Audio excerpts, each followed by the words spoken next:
Olá, sejam todos muito bem-vindos a mais um podcast Você Licitante.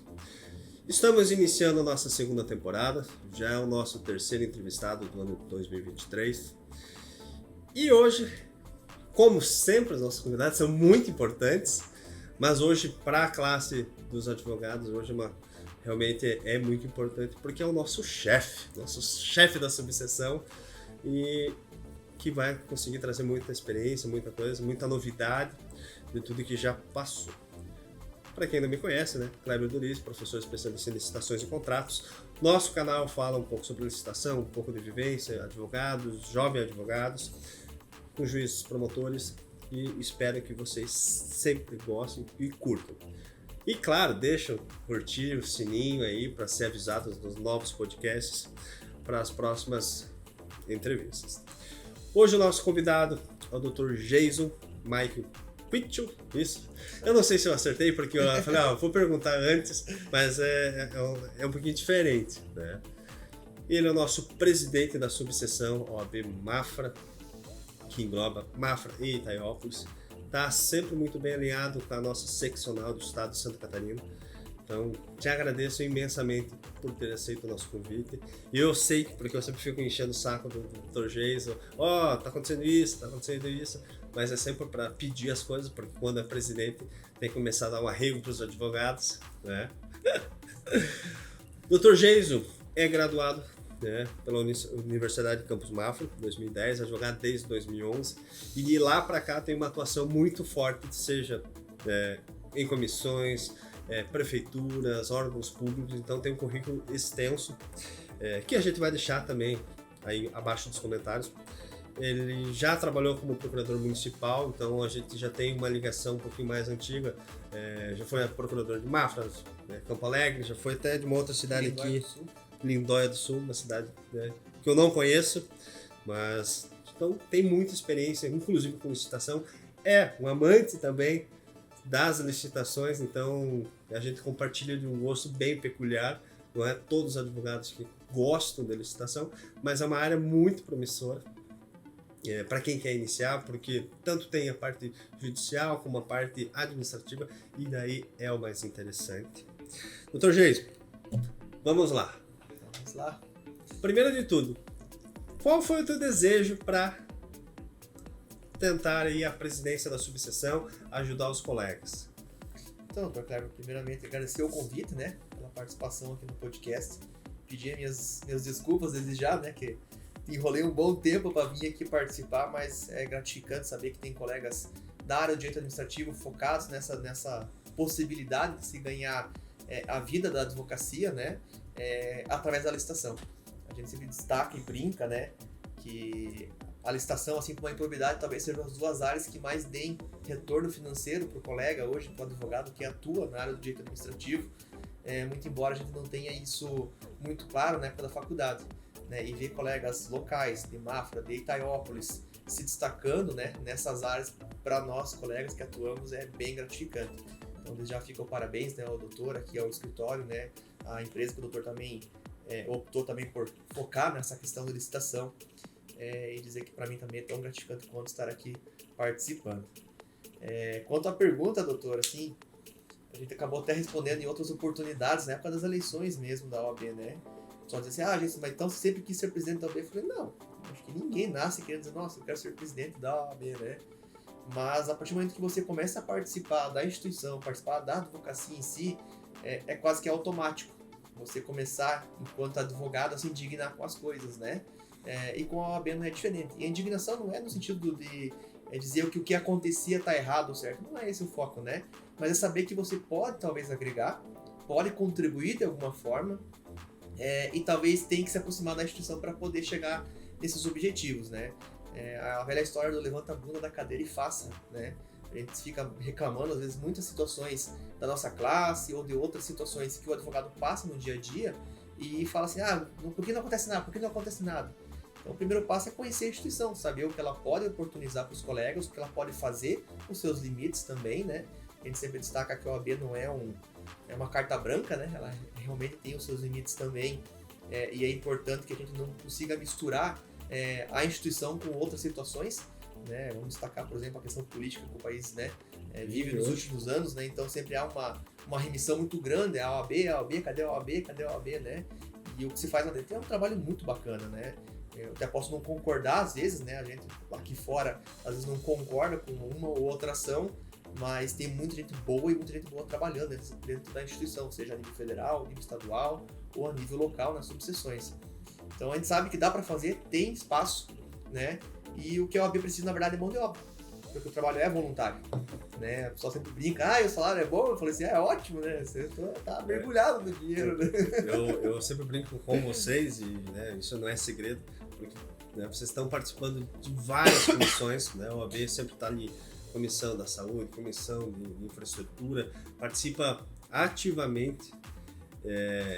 Eu vou falar aqui, né, já fui convidado e eu agradeço também o convite, mas eu não aceitei, porque é muita coisa. A hora que eu fui procurador, né, o doutor Jason também foi, você já tem um desgaste muito grande de você assumir, e quando você está lá dentro, você meio que cansa um pouco disso, porque é muita comissão, é muita coisa. E hoje você percebe dos colegas advogados novos que estão entrando, você acha um interesse deles ou vem muito com aquele estigma de comissão, vale a pena participar, não vale a pena? E pensando no jovem advogado, não é um meio de ele também aparecer para o mercado? E assim, porque a gente tem que fazer essa captação indireta, tem que aparecer, né? Eu não estou falando que isso é contra as regras da OAB. Na verdade, você tem que aparecer para ser lembrado. E essas comissões também não é uma forma de você inserir esse advogado no meio de tudo? Dar um choque de realidade? Cara, eu vou ser sincero pra ti. Eu acho que, acima de tudo, o advogado que ele quer advogar hoje, ele tem que querer e gostar do que faz. A partir do momento que o cara quer realmente advogar e gosta da profissão, ele tem que entender que, de alguma forma ou de outra, ele tem que vender o seu produto, né? Ele tem que se destacar no meio da classe, seja com uma especialização, seja apresentando alguma tese ou algo nesse sentido, ou seja, se apresentando para a sociedade, né? E a OAB, ela te oportuniza isso também. Claro, saber dosar tudo isso, né? Não é usar a instituição para se aparecer, né? Mas é meio que inerente a partir do momento que você desempenha um bom trabalho. Nos escritórios é assim, né, Cleves? Se você fizer um bom trabalho no seu escritório, o teu cliente vai te indicar para outras pessoas, né?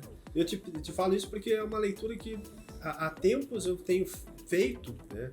Porque eu não participei de tantas comissões ativamente. E agora vocês entrarem, então, vamos dizer, colocando isso mais forte, depois a gente vai falar um pouco sobre o projeto de mentoria também que vocês iniciaram, mas é legal porque como isso oportuniza ao jovem advogado que está ou pensando em abrir um escritório, ou está num escritório, está lá no canto, como é interessante, e a OAB, por isso que eu te falo, a OAB não quer se mostrar perante os outros, mas eu digo, quantas oportunidades você coloca, porque você tem Itaiópolis, você tem Mafra, e essa disseminação de querer fazer com que os outros participem, apesar de, como eu te falo, tem que ter um gosto particular para você estar lá, porque é puxado. Ou você participa e ajuda, ou você não participa. Sim, até a atuação da subseção como um todo, né? Normalmente ela se inicia com as comissões, né? Os estudos feitos, quando a OAB vai para cima de alguma situação que acaba atingindo diretamente ou indiretamente a classe, passa por um estudo das comissões, né? A gente tem focado e tentado fomentar nos colegas novamente a vontade de participar delas. Alguns por desconhecimento de como elas funcionam, né? E outros por achar que realmente é só um ônus, né? Mas tem muito bônus, né? E esse bônus não vem só a nível local. As comissões estaduais também têm um trabalho tão importante, se não maior até, por conseguir reproduzir talvez coisas que acontecem na nossa subseção para as demais no estado inteiro. Então, assim, a gente sempre fala, pessoal, não deixem de participar das comissões. Por quê? É ali que começa. É ali que começa o gostinho pela OAB, né? Você vai acabar se envolvendo na subseção, vai acabar começando a se envolver na seccional. Daqui a pouco, em vez de você ser um membro de comissão, você já vai ser daqui a pouco um conselheiro, um diretor, né? A gente focou sempre, desde o início da nossa campanha, lá na época das eleições da OAB, que nosso objetivo, na verdade, é passar o bastão, né? Mas a gente quer que tenha alguém para passar o bastão, né? Porque não adianta você sempre focar num grupo, e esquecer que tem todo um o número de colegas tem aumentado, né? E não é pequeno esse número, né? Hoje somos quase 360 advogados na subseção Mafra Itaiópolis. Aqui em Itaiópolis, só aqui em Itaiópolis são quase 60, se não me engano. 59 ou 60.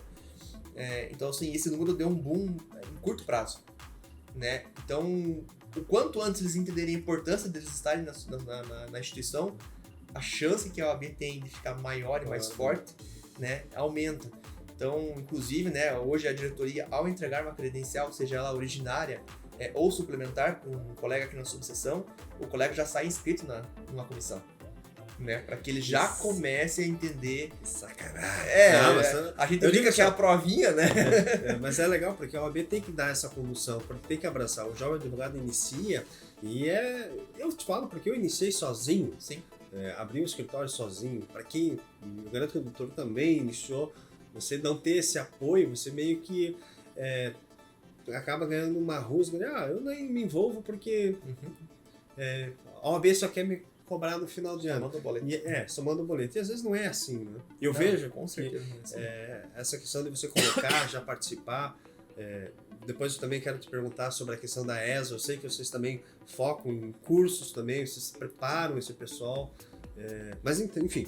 O foco, assim, Kleber, na verdade, é que o advogado hoje, ao iniciar sua carreira, possa dizer lá na frente que eu não participo do OAB porque eu não gosto ou porque não me serve. Mas não porque não tive a chance de tentar entrar. Né? Porque muitos dos discursos que a gente escutou também na época da campanha foi: nunca me convidaram, não sei como é que entra, tenho medo de entrar, né? Isso aí é uma panelinha. Então, assim, esses discursos que a gente quer quebrar. Né? Ou deixar uma panela maior, né? Que seja uma panela só também, né? Seja uma panela só. Né? Principalmente, acho que é isso, né? Que realmente ninguém se limite a achar que a OAB possui outro escopo que não seja defender a classe, né? E ajudar a sociedade. Né? Porque a gente sabe que esses dois braços da OAB, eles devem acontecer, mas acima de tudo é um órgão de classe, e tem que cuidar da classe. Deixa, você falou de classe. Tem algum momento, por exemplo, tô quase me formando no 9º, 10º ano, tem algo que a OAB já pense também pro aluno? Existe, Kleber, né? A gente sabe que a OAB Federal, inclusive, ela tem um trabalho muito grande em cima das universidades, né? A própria condução das temáticas de abertura de cursos de direito no Brasil, a temática do exame da ordem, né? São situações que a OAB Federal já tem cuidado, né? E tentado pontuar para evitar um aumento ainda maior, né? De colegas, sem que haja demanda ou mercado para eles, né? Sem contar a qualidade dos cursos, né? Então, nesse sentido, já há um trabalho muito grande. Agora, a nível local, a gente já tem também iniciado alguns trabalhos, em especial, né, observar com um pouquinho mais de tato, né, o próprio curso de Direito, inclusive no sentido de fomentar e fazer a sociedade nossa, local aqui, Mafra, Itaiópolis, Papanduva, Rio Negrinho, entender a importância de se ter a UNC, né, no nosso caso, né, independente de qual é a instituição envolvida, mas mostrar para as pessoas que entendem que a advocacia pode ser uma profissão lá na frente, que ter um curso presencial na nossa região é importante.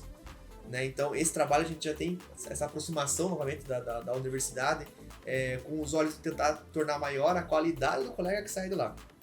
Né? Inclusive, a gente já iniciou algumas conversas ali com a própria reitoria, né, da universidade, para tentar buscar que parte do estágio obrigatório aconteça nos escritórios da advocacia. Isso é uma ideia muito legal. Né? Então, assim, claro, depende de regulamentações internas da universidade, algumas situações, mas o próprio reitor já nos apontou que sim, acha muito interessante a ideia. Na verdade, em curso de Direitos, para pensar, é quase que um dos únicos que ainda não desenvolve esse tipo de trabalho, né? Porque o contador vai para o escritório de contabilidade fazer estágio, o médico vai para o hospital fazer estágio, e todo mundo faz e a gente acaba se limitando apenas ao núcleo de prática jurídica, né? E não estou aqui nem para tentar ou pensar em julgar o trabalho que é desenvolvido lá, muito pelo contrário, a gente sabe que o Dr. Felipe hoje, que é o coordenador do núcleo, desenvolve um trabalho muito bacana lá. A gente escuta os alunos falando, né, da qualidade, do aumento de qualidade com a participação dele lá também, mas a gente sabe que a experiência no escritório ela é diferenciada. É muito diferenciada. Né, pela variação de conteúdos, quando você vai ter a oportunidade de mexer com licitação dentro do núcleo, né, então você não vai encostar nesse tipo de situação, né, então, por causa da triagem que é feita dos assuntos que são desenvolvidos lá, então a gente sabe que tendo o bacharel de Direito, né, a oportunidade de adentrar um escritório, conhecer a possibilidade que existe, a gente sabe que lá no final, o número de mãozinhas que vão levantar numa palestra que faz sobre advocacia e que se pergunta, né, quem aqui quer ser advogado, com certeza vão Deixa eu te aumentar. perguntar, eu vi já um vídeo seu que você foi na universidade, conversou com estudantes que estão pensando ali. O que você sente? Você também já foi professor universitário, o que você sente dessa rapaziada, dessa juventude que quer iniciar? Medo e tentar se agarrar numa esperança de algum tipo de algo fixo, né? A gente escuta muito o aluno entrando, assim, falando na advocacia, mas conhecendo o curso de Direito e no desenrolar dele, a gente vê eles falando só em curso público, né? Eu, quando eu lecionei para a 6ª fase de Direito, e o foco ali era concurso, né? Eles param pensando, não, mas deve ser um concurso na área jurídica e tal. É concurso, independente do que seja, né? Você não vê pelo foco assim, eu quero ser advogado. E olhando assim no aspecto geral, né? A gente sabe que começa a fazer um curso, às vezes não tem o êxito naquele concurso que ele quer, naquela profissão que ele quer. Tem muitos profissionais que acabam indo para a advocacia como se fosse um plano B. Acredita, e eu penso, que talvez seria um erro, porque se você não tem aquela aptidão, aquele gosto, pode ser que até goste depois, comece a advogar, porque a advocacia, para quem gosta, é difícil você não gostar no final das contas. Você não acha que às vezes é um erro, não tem o que fazer, vou dar um jeito? Sim. Isso também a gente acabou identificando, né, nas conversas e tal, e vou até além, sabe, Kleber? Me parece que a advocacia não é nem o plano B, né? É o C, o D, o E, né? É aquela história, parece que tudo deu errado na vida, então vou virar advogado, né? E a minha preocupação não é nem às vezes com a própria carreira da pessoa, seja pela infelicidade que ela pode ter na sua carreira, né? Legal. O desgosto que ela vai ter, né, do que ela está fazendo, mas também com a qualidade daquilo que ela vai entregar.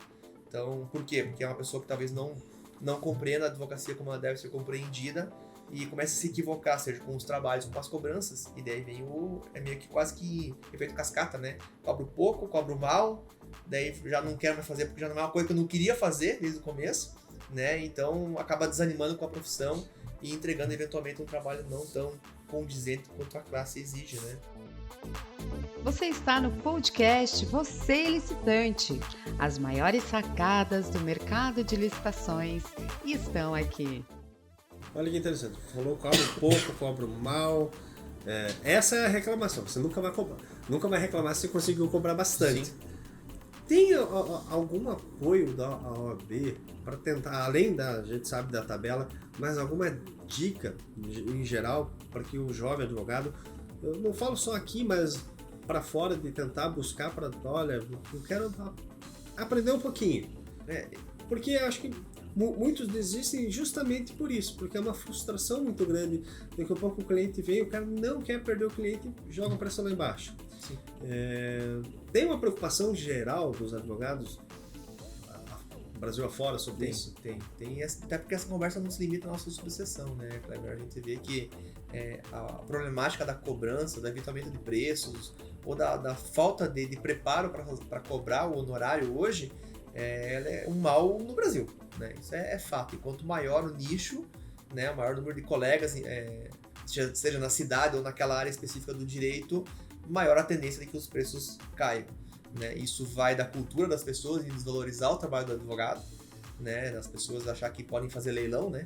Então ele sai aqui no escritório do Kleber, vai ali no escritório do Jason, né? E fala, mas o Kleber cobra 300, e o Jason vai cobrar quanto? 250. Ele sai do Jason, vai no outro para ver se cobra 200, né? E essa consciência entre colegas é que tá faltando, né? Saber que se ele sair do meu escritório e ir pro teu, o preço é praticamente o mesmo, né?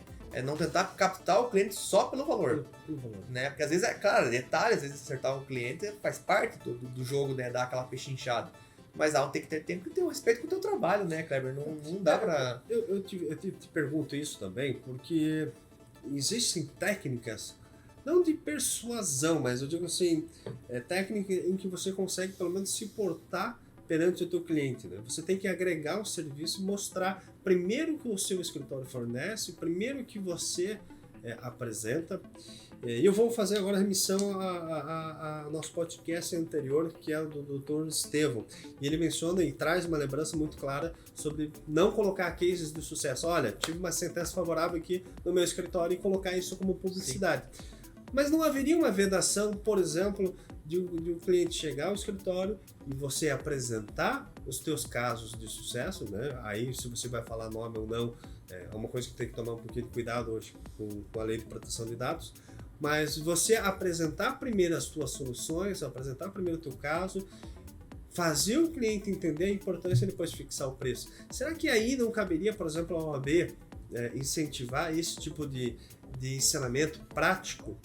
E assim, às vezes não é nem um advogado ensinando um outro, mas algo, por exemplo, olha, como que você demonstra e você apresenta o teu produto? Porque o nosso serviço é um produto, por mais que seja intelectual. De alguma forma ou de outra, ele é um produto. E será que a OAB não conseguiria, ou você já tem conhecimento de ensinando esse jovem advogado a entrar nessa pegada? O que a gente tem desenvolvido a nível local, né, sem contar o que é feito a nível federal, porque são campanhas mais genéricas, né? Não abaixa o preço, valoriza o seu trabalho, aquelas coisas mais comerciais, vamos dizer assim, né? Agora, na prática mesmo, Cleber, uma coisa é certa. Você pode ser o teu primeiro cliente, pode ter o seu 100º cliente. Quem define o que você vai ser é você mesmo.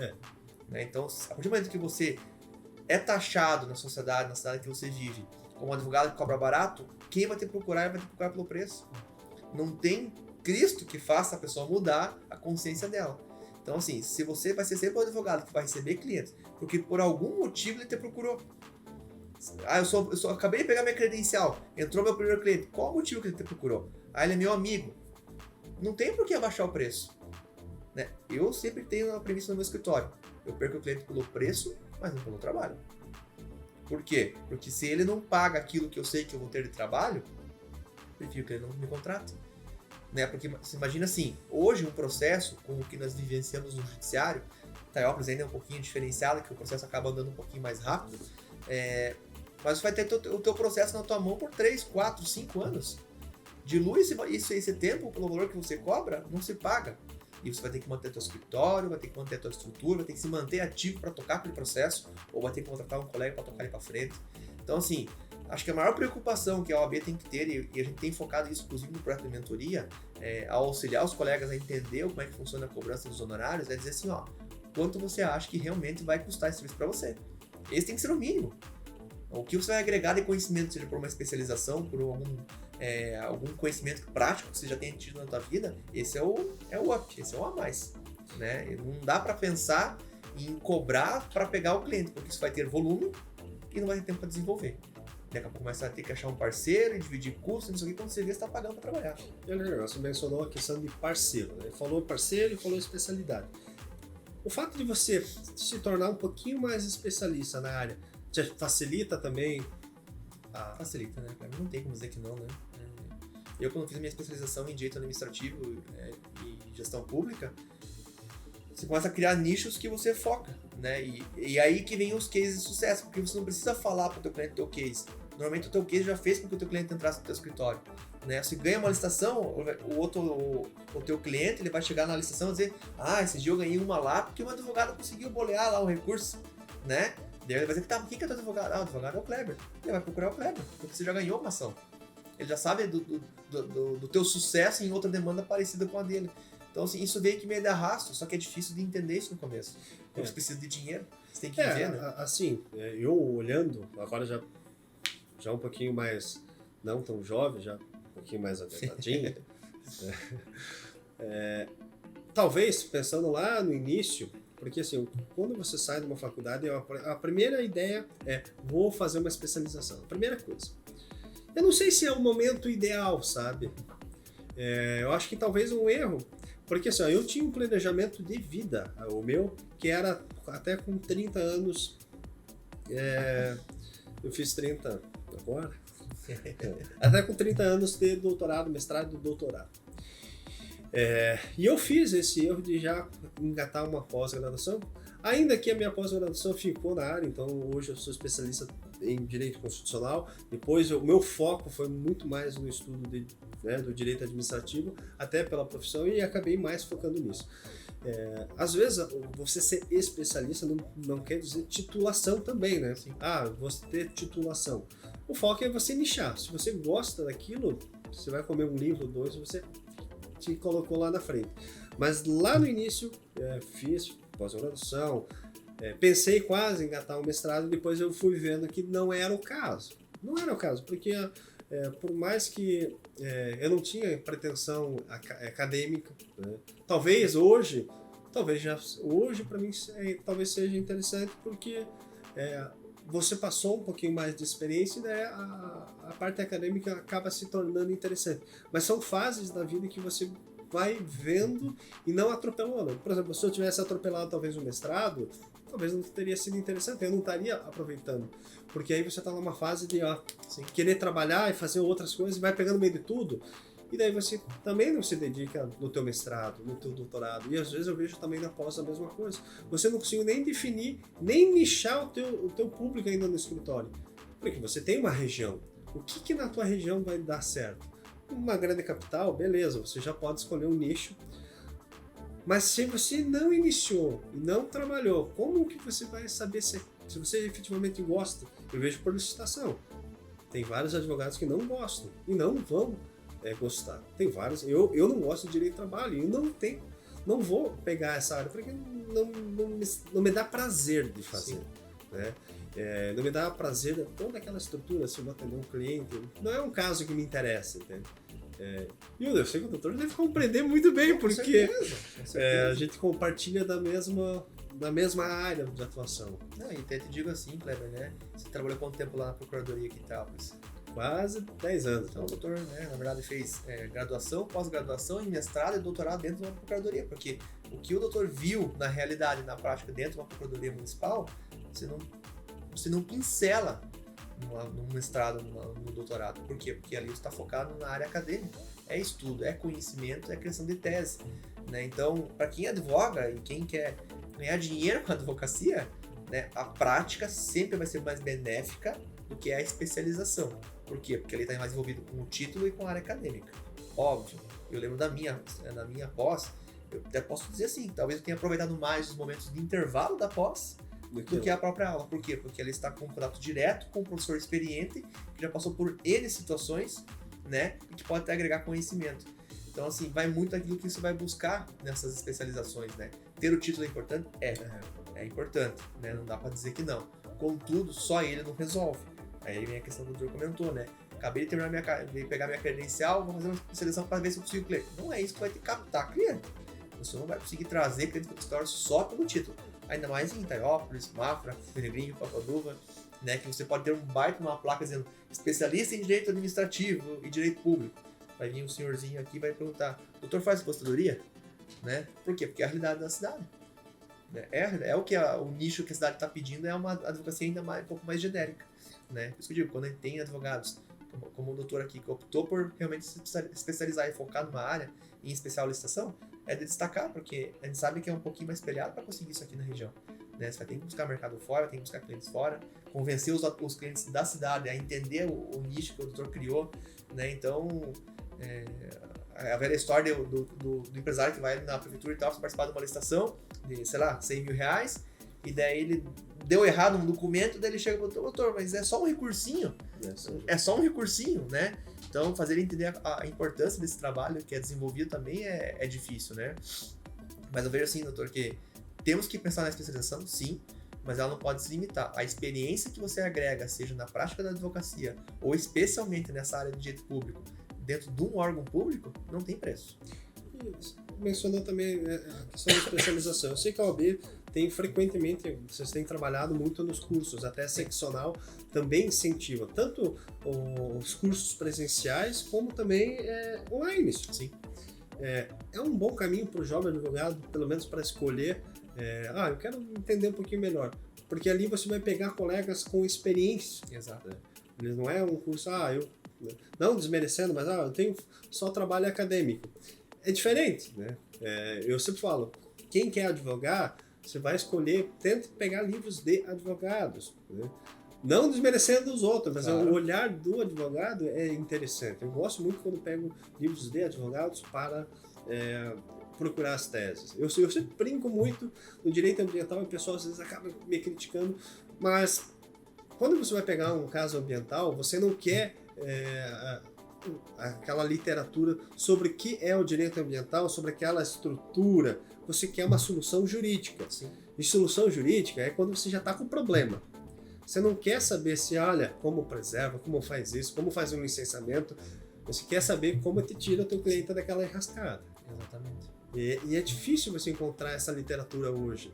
Por isso que esses cursos na OAB é interessante, né? A gente sempre tem fomentado com os colegas, e quando os cursos vêm para a nossa subseção, é que a gente também pede para que os professores, né, os provavelmente advogados, venham focados na nossa realidade, principalmente, mas venham focados para trazer conhecimento pró-advocacia. Né?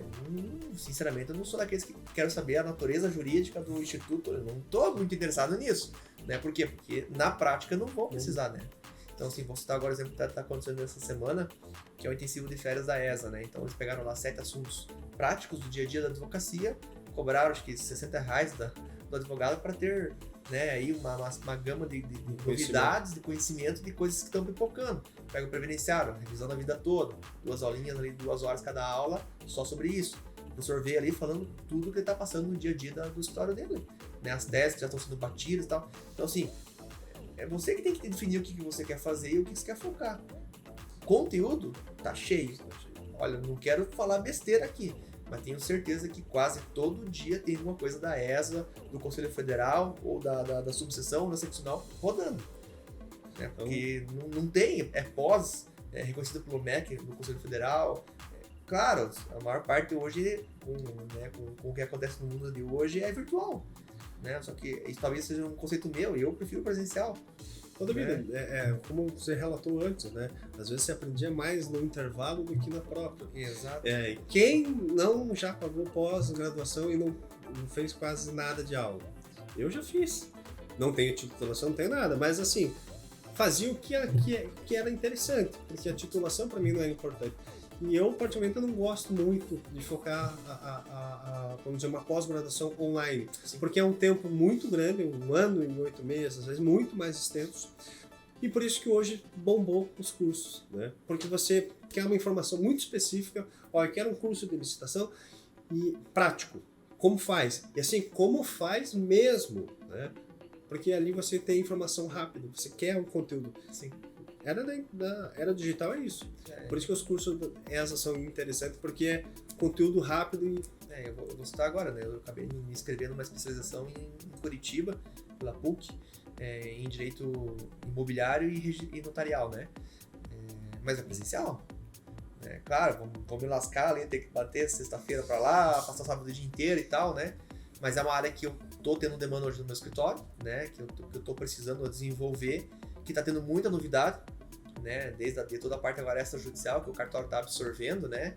Inclusive agora com a adjudicação compulsória via cartório também, e que tá tendo demanda aumentando, porque o pessoal tá querendo regularizar, e lei do REURB que tá sendo aplicada nos municípios e tal. Então criou um nicho, na área do direito público, querendo ou não, acaba envolvendo o direito público, né? Que é aquilo que a gente acaba trabalhando todo dia. E falei, não tem um jeito, chegou no tempo agora que não tem mais jeito. Por quê? Porque você já começa tendo que enfrentar daqui a pouco já um pouquinho mais o cartório, bater de frente, né? Vai ter que enfrentar um pouquinho mais daqui a pouco no judiciário, uma associação de dúvida e tal. Então você precisa se especializar para você trazer conteúdo, né? Seja na prática com os professores, seja na teoria com os livros. É interessante mencionar o cartório, né? E a gente vê isso muito na prática. O cartório, ele vive o direito notarial ali. E às vezes você tem uma negativa do cartório, porque é assim. Não. Você tem, às vezes, fazer uma suscitação de dúvida, ou seja, ele vai para o juízo consegue se manifestar, então você tem a oportunidade. Só que, de fato, é algo muito mais, uma especialidade muito mais presente, sim. Então, para ver como é importante mesmo. Não, você tem que estar atento àquilo que a tua demanda está exigindo. Não você também ficar dizendo assim, não, porque agora eu só faço solicitação. Daqui a pouco você vai começar a deixar de atender teu cliente com um inventário, com uma regularização, uma coisa sendo que te dá retorno financeiro. Óbvio, dá para abrir tudo, senão você não vai mais nada. Né? O legal de você começar a especialização para tudo é que você põe daí o teu preço para as outras coisas também. Você não vai pegar de todo mundo, você vai pegar de uma coisa ou outra que te interessa. Né? Você começa a viver o sonho da advocacia, né? Que é poder escolher todas as demandas, né? E esse acho que é o sonho de qualquer advogado, né? Entrar o teu cliente no escritório e dizer, não, esse aqui eu quero, não, esse aqui Não dá, não consigo desenrolar esse trabalho mais, né? Eu não sei como também, né, outros juízes podem me falar também, como é a experiência dos outros presidentes das outras subseções, o que eles relatam de dificuldade do jovem advogado. Você vê que é praticamente idêntica ou não? São próximas, são muito próximas. Mesmo na capital? Mesmo na capital, né? Aumenta o número, né? A gente sempre fala assim que se você vivenciar algum tipo de curso, algum evento da OAB lá em Florianópolis, Joinville, cidades maiores, né? Você vai ver chegando advogado no mesmo curso de, sei lá, Porsche, BMW, né? De carrões de luxo, e vai chegar advogados do circular, de busão, né? Por quê? Porque são realidades diferentes, né? E há uma coisa que eu sempre destaquei aqui, né? O pessoal falar, principalmente na campanha, né? Doutor, você tem que olhar os pequenos escritórios. Eu falei, tá, mas onde estão os grandes? Porque aqui não tem um grande escritório, né? Não podemos ter algum escritório com 5, 6 colegas, que pode ser, né, na visão não é nem grandinho, grande, né? Mas a gente não tá falando nem perto de escritórios aí de centros grandes com 100, 150, 200 advogados trabalhando lá dentro, né? Remunerados com valores fixos mensais, e é isso ali, né? A advocacia para aquele colega, eventualmente, vai ser a vida inteira trabalhar dentro de um escritório e ganhando aquele valor fixo mensal e deu, né? Então, são realidades totalmente diferentes, porque são advogados, às vezes, até sem perspectivas de buscar algo maior. Talvez, não, é isso aí que eu queria, é uma estabilidade, né? Que talvez seja aquele pessoal que pegou a carteirinha, a credencial, por uma questão de estabilidade mesmo. O que ele queria é só achar um emprego que pagasse ele de forma razoável. Ponto. Fechou o caixa.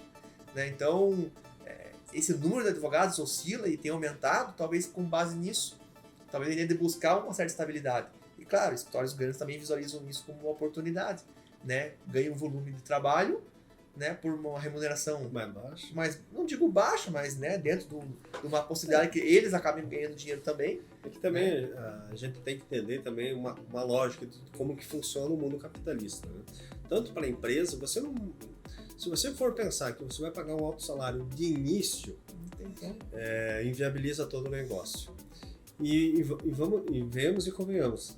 Hoje a gente sabe que não tem como um escritório pagar o nosso preço, assim, porque para nós seria muito pouco, mas para o escritório pagar seria muito alto, a não ser que seja uma coisa muito específica. E é assim, as coisas são assim.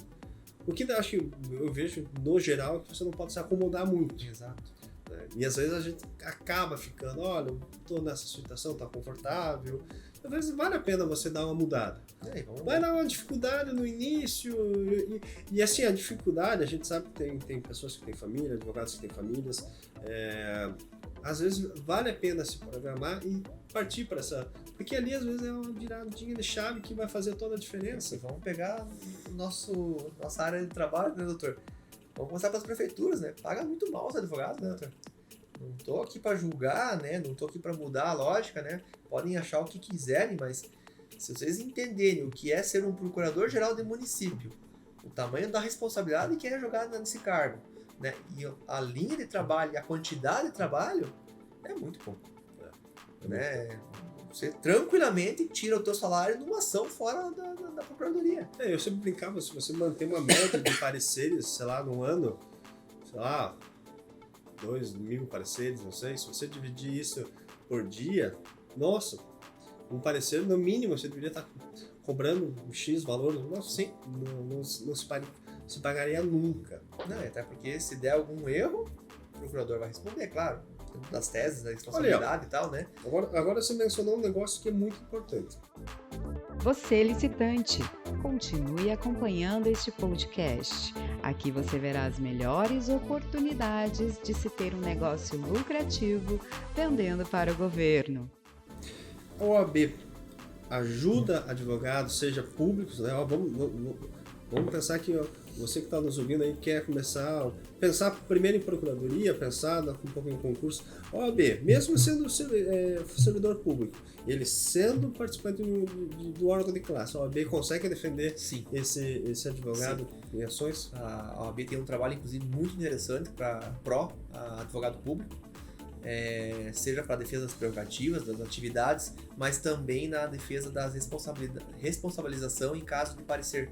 Né, eu lembro que eu ainda estava na Procuradoria de Mafra, se não me engano, na época, e já acompanhava esses trabalhos.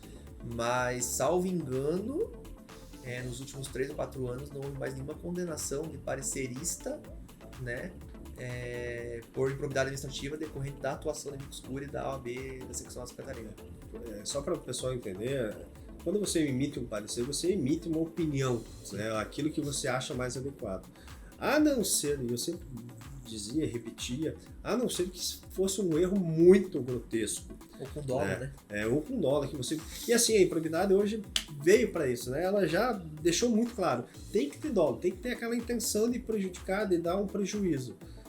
Eu sempre defendi que o advogado era a mesma situação. Porque assim, se você tá numa linha muito tênue, em que tem sim ou não tem como te dar uma condenação naquilo ali.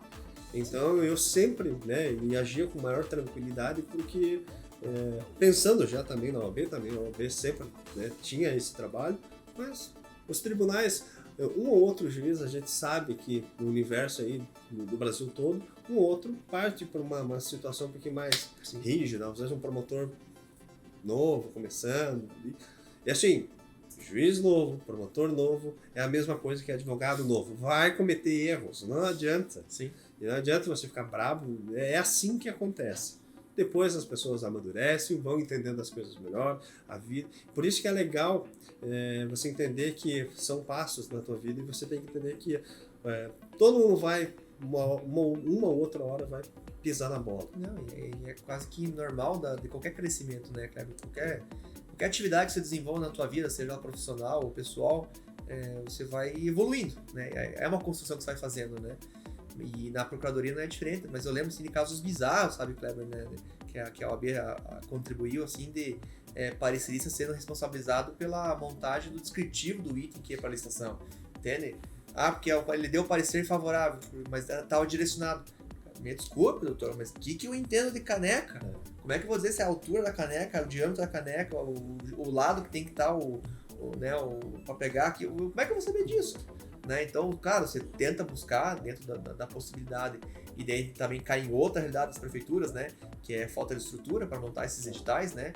Vamos licitar teclado de computador. Você vai pegar bases daquilo que você conhece, tentar falar com o cara do TI da prefeitura, né? Geralmente um servidor que está pego de um lado que entende fica... um pouquinho mais de computação. E só fica pior, né? Porque você pega Mafra, tinha 56 mil habitantes, uma estrutura considerável da prefeitura. Teópolis, 20 e poucos mil habitantes, já cai. Lindóia do Sul, 4 mil habitantes. Né? Então, o que se espera ter lá dentro da prefeitura? O auxílio é muito baixo. É a experiência das pessoas que estão lá, com muito esforço e dedicação, servidores que querem trabalhar, que fazem o que podem, né? Que ganham lá R$ 2.500 por mês, e daqui a pouco estão esperando uma ação de improbidade, porque não sabem descrever o teclado no computador. Né? E assim, por isso que quando eu apresento as impugnações, às vezes os recursos, a gente percebe se tem ou não aquela má-fé. Às vezes uma decisão, quando você vai fazer a impugnação e mantém aquele edital, você vê se a decisão ela é coerente ou não. Agora, quando você percebe uma má-fé, aí beleza, você tem que partir para cima. Mas eu não sou muito do enfrentamento quando eu vejo que, na verdade, não é má-fé. Porque às vezes a gente sabe que se seguir, por exemplo, por um tribunal de contas, pode ser que lá não dê nada, mas pode ser que por uma besteira o Tribunal de Contas acate, e daí você vai penalizar um servidor que ganha. Às vezes nem pegou, só estava ali de braçada. Então por isso que não é muito interessante ir com ferro e fogo. Saber dosar, né? Até porque assim, normalmente o tupendo já meio que indica o que está acontecendo na licitação, né? O pessoal que participa da licitação há um bom tempo já são meio escovados, né? Quando o cliente chega para você, doutor, eu preciso fazer um recurso ali, mas o pregoeiro já falou que não vai adiantar. Esse você já tem que meio que fazer com o fígado já, né? Você já nem faz com o coração, mas você faz com o fígado, porque você sabe que o cara tá ali, às vezes, de má vontade. Curiosamente, hoje aconteceu um caso bem interessante. Participando de uma licitação ontem, e o empresário liga para nossa equipe, olha, ganhamos o item e o cara tá me perguntando se é eu que estou derrubando o preço dele. Eu falei, mas como é que ele sabe? Não pode saber. Sim. Ali já começou um ponto, já colocamos um AI. E esse meu cliente, ele tem a certidão, apresentou uma certidão negativa com débito, só que ele tem o benefício de apresentar ainda de 5 dias, mas o pregoeiro já antecipou que não vai aceitar. Aí eu falei, olha, se não aceitar, aí beleza, a gente vai ter que ir para frente, porque aí está equivocado. Isso acontece de monte, por mais que seja algo muito simplesinho, Às vezes você tem que interpretar se é má vontade, se é má fé. Aconteceu 2 equívocos. Um de um outro concorrente ligar e era a primeira participação dele em licitação. Você entende? Sim, mas que chama já, né? Tá, mas é impossível, a não ser que o pregoeiro passou a informação para outro, porque era a primeira licitação do cidadão. Ele nunca tinha participado da licitação em eletrônica, então ali tem alguma coisa que precisa ser investigada. Sim. Acontece. Observar com um pouco mais de cuidado, né? Detalhes que a gente vê que vão acontecendo com a evolução, né? Você pega hoje o próprio pregão eletrônico, as licitações eletrônicas, né? Talvez os colegas que comecem a advogar na área do direito administrativo, licitações, nunca vão saber o que é você desafiar um pregoeiro dentro de uma sessão, né? Você está falando hoje com um logaritmo, né? Algo randômico, né? Uma coisa nesse sentido, né? Mas assim, o tete-a-tete, né? Eu fiz licitações que antes de começar a sessão, você estava comendo um pão com um bolinho com o pregoeiro na lanchonete do lado, né? Porque a prefeitura não abriu, ele está tomando o café dele lá junto, né? Esses desafios, né? Essas situações, o próprio processo judicial também, né?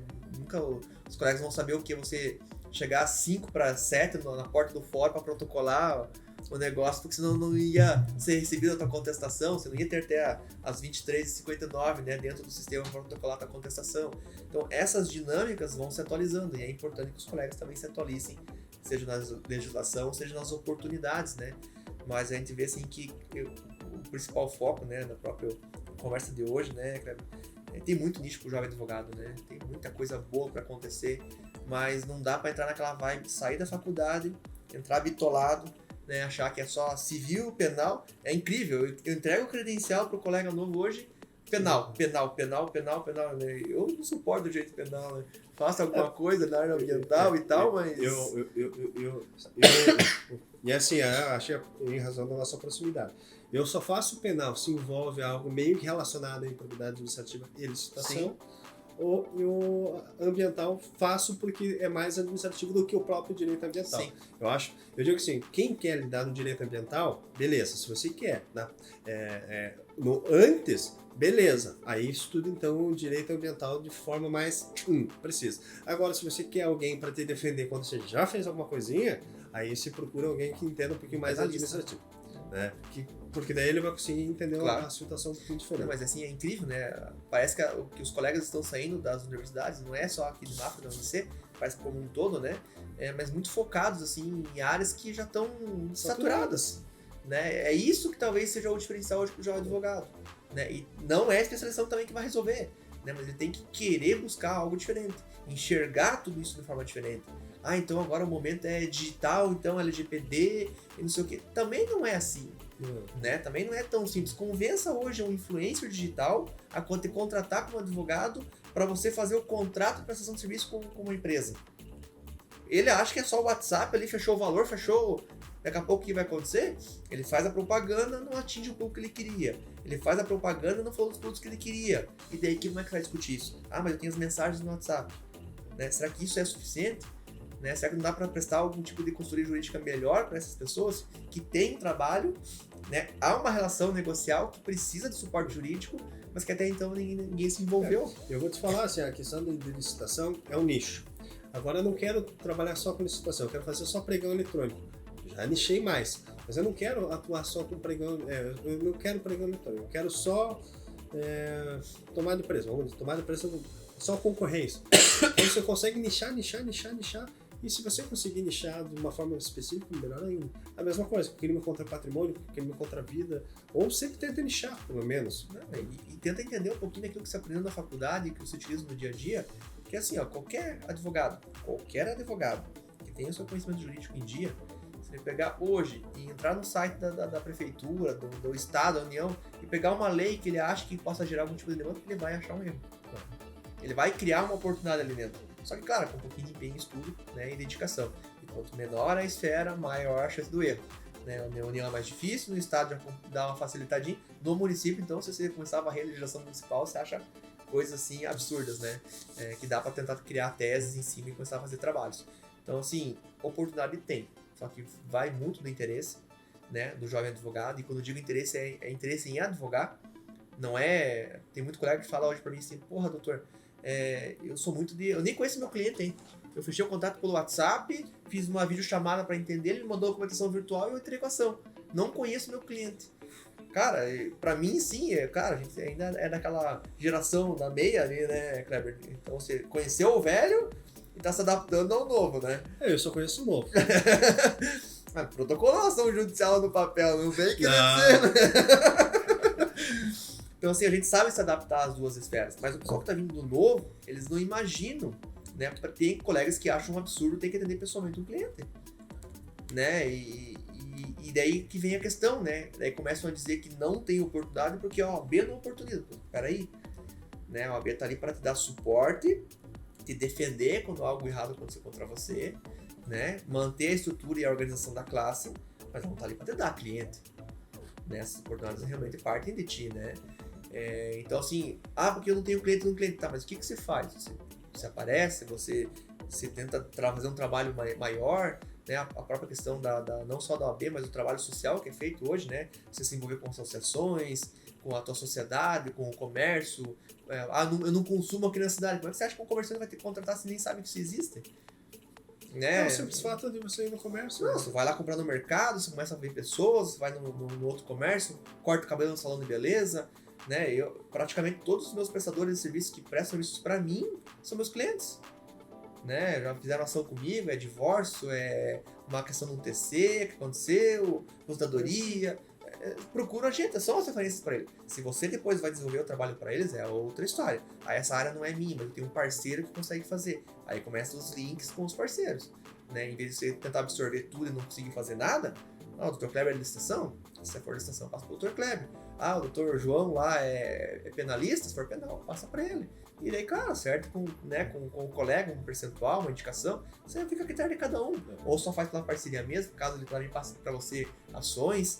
Mas, assim, é tanta possibilidade que tem dentro da advocacia, né, que eu não consigo imaginar que você, tentando pegar cliente a qualquer custo, seja por captação ou por preço, vai resolver a tua profissão.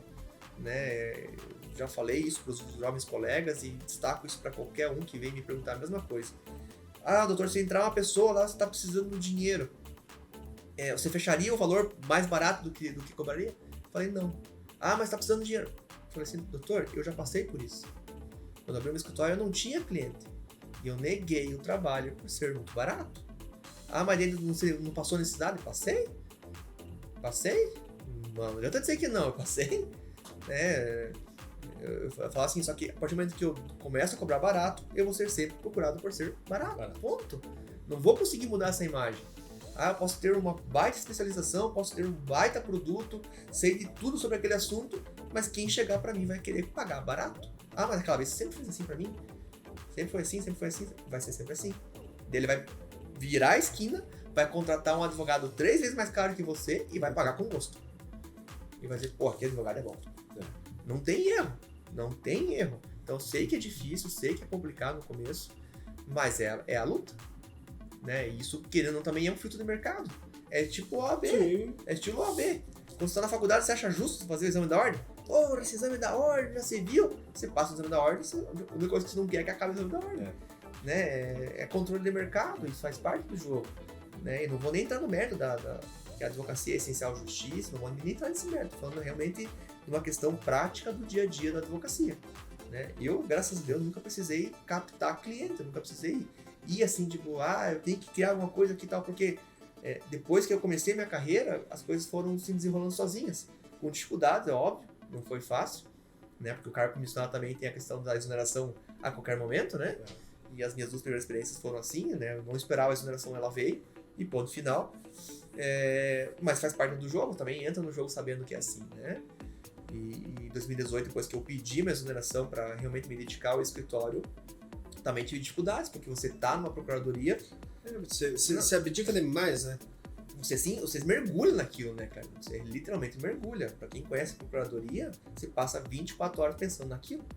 Não tem, reunião, viagem, não sei o que, parecer, e a equipe, e problema, e secretariado, Ministério Público, e é só o rolo. É o dia inteiro rolo, né? E quando você sai, normalmente você ainda sai odiado pelas pessoas, né? Porque você disse não para o servidor, você disse não para não sei quem, você cobrou o empresário, você executou o tributo, você se lascou com a galera, né? Você não foi amigo de ninguém no momento, né? Então quando você sai, você também tem que ir atendendo no teu nicho. Só que as coisas vão acontecer naturalmente. Porque também, se você fez um bom trabalho, ainda que seja contra alguém, eu tive clientes que me procuraram após sair da prefeitura, anos após, dizendo, ó, doutor, eu lembro uma vez que eu fui na procuradoria lá, que o prefeito te chamou, e você disse não para nós, mas eu gostei da tua postura. Por isso que eu vim te procurar aqui agora, porque você realmente disse aquilo que não dá para fazer, e ponto, era ilegal e acabou-se. Né? Então, é uma postura que também me beneficiou, porque se talvez fosse feito aquilo lá, né, a gente também estaria prejudicado hoje em dia, né? Então, isso que eu digo, assim, é tudo cultural. Você fez certo, as coisas tendem a caminhar tranquilamente para você. Começou errado, a tendência é que as coisas aconteçam errado também. O preço é a mesma coisa. Show. Estamos encerrando o nosso podcast hoje. E hoje era pensado mesmo em você, né, que é jovem advogado, que está pensando em alguma coisa. Já trouxemos duas pegadas, uma para fiscalização, para vocês entenderem como a OAB é o braço direito de vocês. Como a OAB pode te possibilitar a você escolher um nicho legal, a você ter essa oportunidade, ter os cursos gratuitos, tanto nas suas seccionais como no Conselho Federal. Então, se você abre o site lá da OAB, você vai encontrar e se aproxime da subseção. Não faça como eu. Cada um mudar isso aí, né? Vamos mudar. Mas tenho essa proximidade, né, porque é muito importante para você que está iniciando. Dr. Geis, muito obrigado por ter aceito.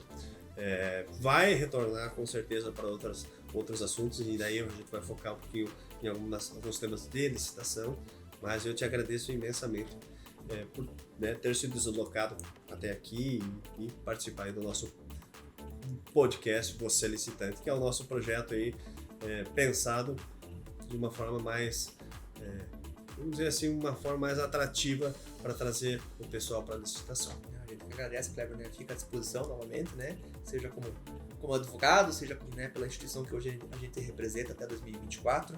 E fica essa dica mesmo, né, Kleber? Você que é advogado, cultue a OAB, né? Vá atrás da informação, seja federal, estadual ou local. Acompanhe, seja rede social, leia os e-mails que são encaminhados, né? Porque tem informação importante. Leu, não curtiu aquilo, despacha, não tem problema. Mas tenta absorver a informação, para não dizer lá na frente coisas que não sabia, que não foi procurado, né? Ou que não tinha conhecimento. Acho que isso que é importante. O conhecimento tá aí para tudo, né, Kleber? Para qualquer coisa, inclusive na licitação. O conhecimento tá aqui, os podcasts, os cursos, tá tudo aí. Só que você tem que correr atrás, né? E com a OAB não é diferente. A gente está lá, à disposição, né? Mas também precisamos que os colegas venham também digam assim, ó, me chama, me procura, tô aqui, né? Mas de qualquer sorte fica realmente o agradecimento e que venham as próximas. Que legal. Pessoal, abraços.